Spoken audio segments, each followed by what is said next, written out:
Si vous êtes sur les réseaux littéraires, son nom, il vous dit sûrement quelque chose. Alex Aster, elle a explosé sur TikTok grâce à son roman Light Lark. Une vidéo virale, un contrat d'édition à 6 chiffres et même une adaptation par Universal annoncée avant même la sortie du livre. À première vue, on est sur une success story comme on en voit peu. Mais très vite, une partie du public a commencé à se poser des questions. Trop de popularité, trop d'opportunités, trop de promesses qui n'ont pas été tenues. Et puis, il y a cette question de plus en plus fréquente sur les réseaux littéraires. Est-ce que Alex Aster a vraiment percé toute seule? Ou alors, est-ce que son ascension, elle a été facilitée par des privilèges qu'elle met de côté?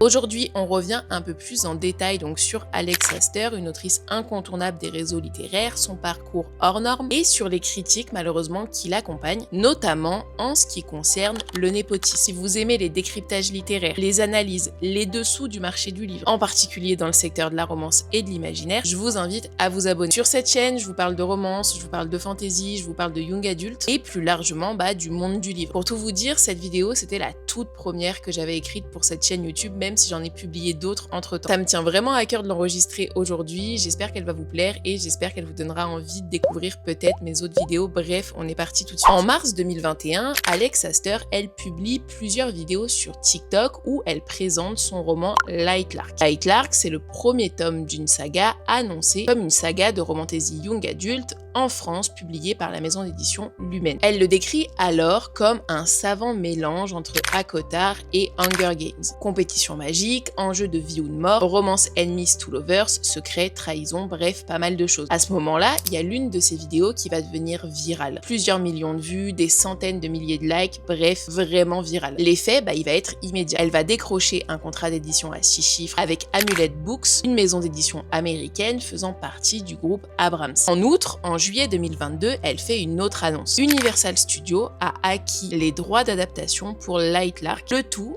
avant même que le roman ne soit sorti. Est-ce qu'on est sur un conte de fées typique de BookTok? Peut-être, mais c'est pas toute l'histoire. Light Lark va finalement sortir aux États-Unis le 23 août 2022. Et très vite, les avis de lecteurs sont assez divisés. Certains adorent, sans conteste, certains adorent vraiment ce livre. Mais beaucoup vont aussi souligner un décalage énorme entre les promesses faites par l'autrice sur TikTok lors de la promotion et la réalité de ce qui se trouve dans ce livre. On va avoir par exemple des scènes spicy annoncées qui au final sont absentes ou totalement édulcorées. La romance, de façon générale, par les avis négatifs, elle va être jugée comme très prévisible, pas assez intense, et certains évoquent une intrigue beaucoup trop classique, des personnages peu développés et un style particulièrement simpliste. Fait un petit retour des avis négatifs qu'il y a sur ce livre et qui représentent pas forcément l'avis de tout le monde. Il y a beaucoup de critiques qui vont émerger sur Goodreads, sur TikTok, sur Instagram, un peu sur tous les réseaux littéraires. Certains vont même jusqu'à parler de marketing mensonger. Un pitch qui a été calibré pour TikTok,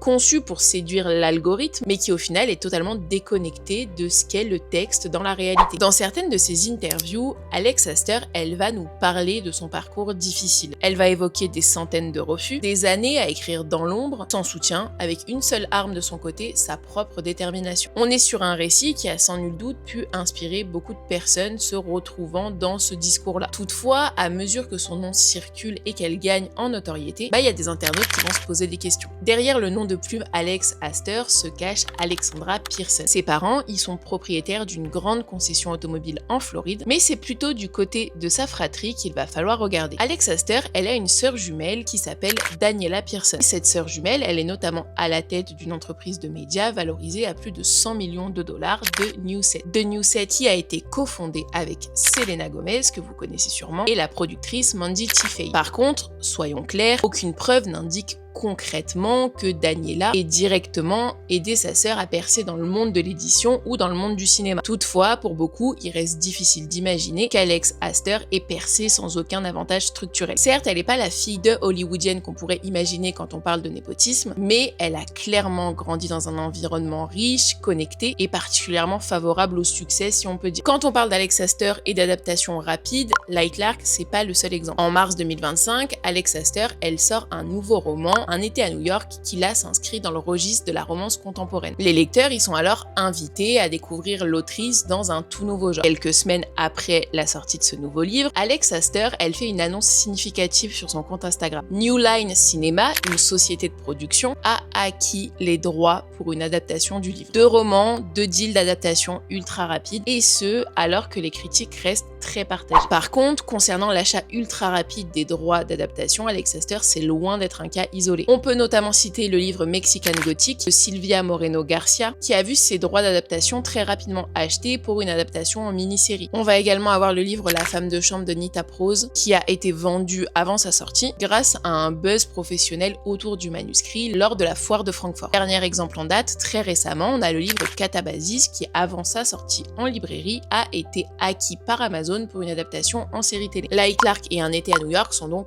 pas les seuls à bénéficier de ce genre d'opportunité avant même la sortie du livre. Dans le cas d'Alex Aster, le succès, il semble reposer sur autre chose. Une maîtrise parfaite du marketing viral, et on peut pas lui enlever. Et selon les rumeurs, il y a encore une fois aucune certitude, des connexions privilégiées. C'est là que le mot népotisme va avoir tendance à revenir. Mais avant de rentrer dans le détail, voyons un peu ensemble qu'est-ce que ça signifie concrètement népotisme. Si l'on devait définir le népotisme simplement, on pourrait dire qu'il s'agit du fait qu'une personne est en mesure de favoriser l'un des membres de sa famille ou de ses amis en leur accordant des avantages, des postes ou des privilèges sans tenir compte des compétences et du mérite. En gros, moi, mon rêve, c'est d'être journaliste. Si mes parents sont journalistes à la tête d'un gros média ou avec beaucoup de connexions, j'aurais peut-être plus de chances de décrocher un poste dans une grosse rédaction ou de me faire un nom, je sais pas si vous voyez ce que je veux dire. De façon générale, c'est un terme que l'on retrouve souvent dans le secteur du cinéma par exemple, où certains acteurs et actrices sont accusés d'être des nepo baby. Tout ça parce que leurs parents sont eux-mêmes acteurs, actrices, producteurs, productrices. Alors, est-ce que Alex Aster, elle peut être considérée comme une nepo baby? Pas au sens strict en tout cas. Elle n'a pas été pistonnée par un parent dans le secteur de l'édition. Par contre, au sens plus large, on peut pas négliger qu'elle bénéficie de certains privilèges. Un environnement favorable, un capital économique et un entourage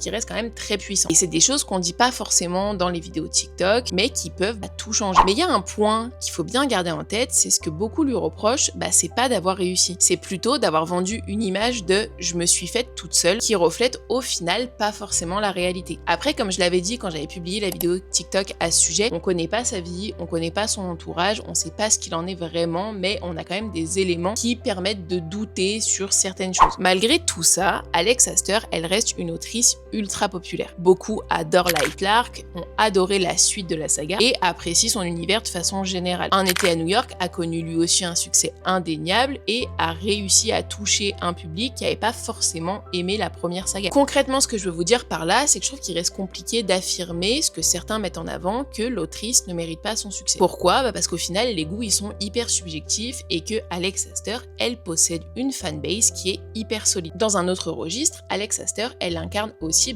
une nouvelle génération d'autrices, jeunes, connectées et surtout très au point sur les codes du web. Pourquoi je vous dis ça? Parce que je pense qu'il y a aussi cette compétence qui lui a permis de se faire un nom. Avec sa connaissance des réseaux sociaux et du marketing un peu digital qui permet de rendre quelque chose viral, elle a su faire la promotion de Lai Clark jusqu'à toucher une maison d'édition et Universal. Même si le livre il n'a pas été à la hauteur de toutes les attentes, on peut saluer la façon dont elle a su vendre son pitch et son histoire. Au final, cette facilité de communication, on peut pas vraiment la voir comme un défaut. On va pas se mentir, c'est même ce que recherchent très certainement beaucoup d'éditeurs en ce moment. Mais par contre, son cas, il nous oblige à nous poser une question. Dans l'édition actuelle, est-ce que le texte en lui-même, il compte encore autant que le buzz? Pour répondre à la question de base, dans le cas d'Alex Aster, on n'a pas de preuve du népotisme pur. Après, est-ce qu'on en a vraiment dans ces cas-là? C'est toujours très compliqué. Par contre, il y a des privilèges qu'on peut pas ignorer. Outre les privilèges, il y a aussi une stratégie de communication qui est très habile, si on peut dire. Mais il y a aussi, chez certains lecteurs, un vrai sentiment de trahison qui peut-être provoque justement tout ce débat autour de sa personne. Concrètement, l'histoire qui est racontée, celle de la jeune autrice qui s'est faite toute seule à partir de rien, elle a tendance à sonner bizarrement quand on connaît son contexte familial. Le cas Alex Aster, il va interroger plus largement sur certaines pratiques dans le secteur de l'édition et surtout sur la façon dont certains auteurs et certaines autrices vont se faire une place grâce à certains privilèges qu'on a du mal à reconnaître, j'ai l'impression, pas forcément que dans le monde du livre, mais c'est toujours compliqué quand vient la question des privilèges. Bref, c'est un peu tout ce que je voulais vous dire à ce sujet. Merci d'avoir regardé cette vidéo jusqu'au bout. Si ça vous intéresse, vous pouvez vous abonner dès maintenant et surtout dites-moi ce que vous pensez de tout ça en commentaire. Est-ce qu'on est trop dur? Quand je dis on, je parle des réseaux littéraires de façon plus globale, ou est-ce qu'il faut vraiment plus de transparence aujourd'hui? S'il y a d'autres sujets que vous voulez qu'on voit en vidéo, n'hésitez pas à me les dire également et on discute de tout ça très vite dans l'espace commentaire.